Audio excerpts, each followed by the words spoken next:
Did the world wars, revolutions, and big events of human history evolve naturally, or were they calculated and pre-planned? If they were pre-planned, who planned them, and what are they planning for the future of humanity?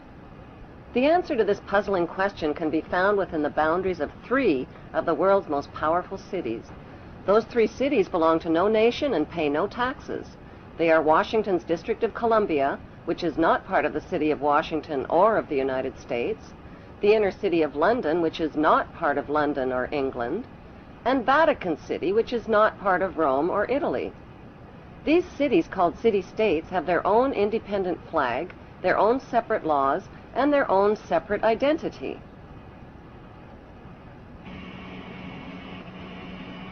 Vatican City is in fact a state, the smallest principality in the world.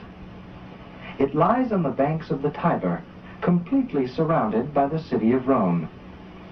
Its status as a separate state emerged from the Lateran Agreements of February 1929. It has its own newspaper, postal service, radio and television station, its own flag, and a population of about 1,000. The Vatican also has its own army of Swiss guards, and it even has its own prison.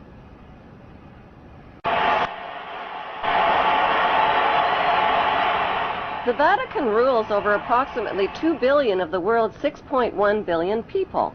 The colossal wealth of the Vatican includes enormous investments with the Rothschilds in Britain, France, and the USA, and with giant oil and weapons corporations like Shell and General Electric.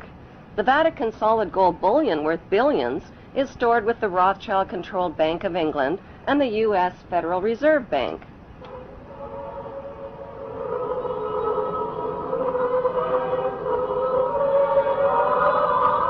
The Catholic Church is the biggest financial power, wealth accumulator, and property owner in existence, possessing more material wealth than any bank, corporation, giant trust, or government anywhere on the globe.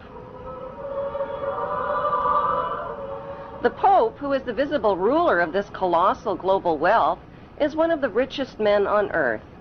While 2/3 of the world earns less than $2 a day, and 1/5 of the world is underfed or starving to death, the Vatican hoards the world's wealth, profits from it on the stock market, and at the same time preaches about giving.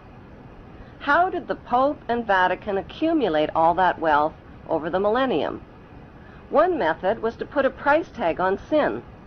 Many bishops and popes actively marketed guilt, sin, and fear for profit by selling indulgences.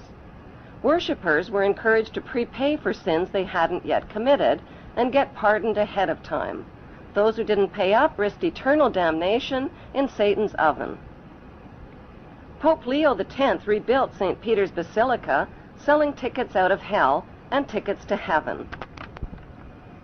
During the Dark Ages, the Catholic Church not only hoarded the wealth they collected from the poor, but hoarded knowledge. They kept the masses ignorant and in the dark by denying them a basic education. Like Vatican City, London's inner city is also a privately owned corporation or city-state, located right smack in the heart of Greater London. It became a sovereign state in 1694 when King William III of Orange privatized and turned the Bank of England over to the bankers. By 1812, Nathan Rothschild crashed the English stock market and scammed control of the Bank of England. Today, the city-state of London is the world's financial power center and the wealthiest square mile on the face of the earth. It houses the Rothschild-controlled Bank of England, Lloyd's of London, the London Stock Exchange, all British banks, the branch offices of 385 foreign banks, and 70 U.S. banks. It has its own courts, its own laws, its own flag, and its own police force. It's not part of Greater London or England or the British Commonwealth and pays no taxes. The city-state of London houses Fleet Street's newspaper and publishing monopolies. It is also the headquarters for worldwide English Freemasonry and headquarters for the worldwide money cartel known as the Crown. Contrary to popular belief, the Crown is not the royal family or the British monarch. The Crown is the private corporate city-state of London. It has a council of 12 members who rule the corporation under a mayor called the Lord Mayor. The Lord Mayor and his 12-member council serve as proxies or representatives who sit in for 13 of the world's wealthiest, most powerful banking families. This ring of 13 ruling families includes the Rothschild family, the Warburg family, the Oppenheimer family, and the Schiff family. These families and their descendants run the Crown Corporation of London. The Crown Corporation holds the title to worldwide Crown land in Crown colonies like Canada, Australia, and New Zealand.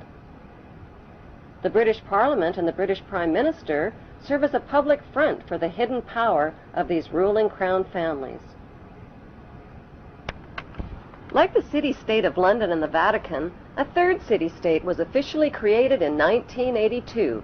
That city-state is called the District of Columbia and is located on 10 square miles of land in the heart of Washington.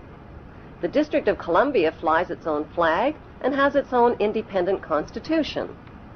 Although geographically separate, the city-states of London, the Vatican, and the District of Columbia are one interlocking empire called Empire of the City. The flag of Washington's District of Columbia has 3 red stars, one for each city-state in the 3-city empire. This corporate empire of 3 city-states controls the world economically through London's inner city, militarily through the District of Columbia, and spiritually through the Vatican.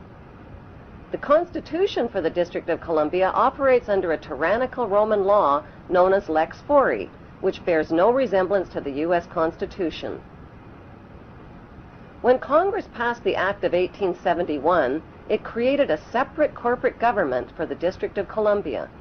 This treasonous act allowed the District of Columbia to operate as a corporation outside the original Constitution of the United States and outside of the best interests of American citizens.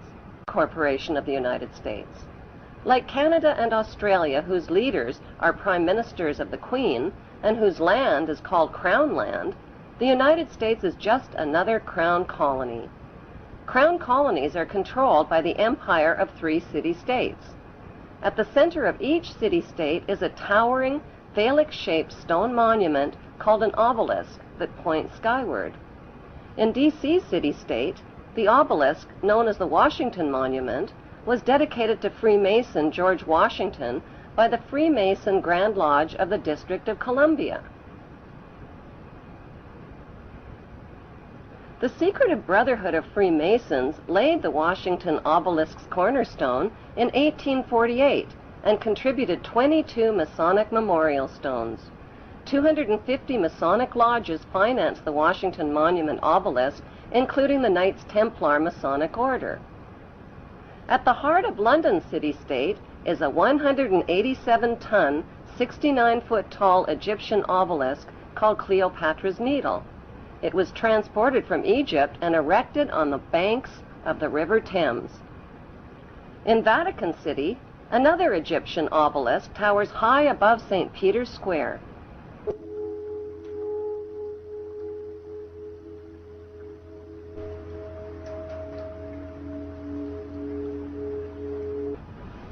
What exactly is an obelisk? Obelisks are phallic-shaped monuments honoring the pagan sun god of ancient Egypt called Amun-Ra. The spirit of this pagan god is said to reside within the obelisk. Obelisks symbolize the phallus and fertility. At the base of the obelisk is a sunwheel circle symbolizing the vagina. Together, they depict male and female sexual union. Worshippers of Amun believe Amun is the supreme god and creator of all things, and can transform himself into other gods, like Osiris, the god of the underworld, or Seth, the god of evil and